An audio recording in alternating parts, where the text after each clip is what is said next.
This concise demo shows the power of contextualizing data on striking visuals. Allowing the customer to interact with their IBE through a map at the facility immediately drives engagement and adoption. Which lines contain obsolete equipment? Which lines have less than the recommended spares in stock? All of this information is available at the click of a button using the DDS commercial app floor plan demo. If you'd like to navigate back to the main dashboard at any point, just click the CPS CSM DDS Reports link in the upper left corner. You can select to view risk in your plant based off of total IBE risk, criticality, spare part risk, life cycle risk, and many more.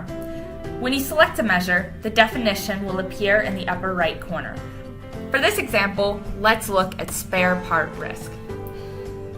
We can see in the measure definition that spare part risk is defined as the percentage of missing spares to be at the recommended level of spares. I can see from here that Slitter 1 has a 75% spare part risk.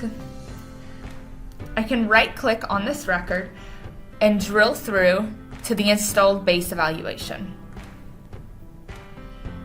I can see from here that roughly 40% of the equipment on this line is discontinued or end of life. I can filter by discontinued equipment to see that 6 of the discontinued parts don't have any spares in stock. If that part were to fail, I would have no spare to replace it with and I would not be able to order another. I can identify this line as a critical line and contact Rockwell Automation for any of my modernization needs.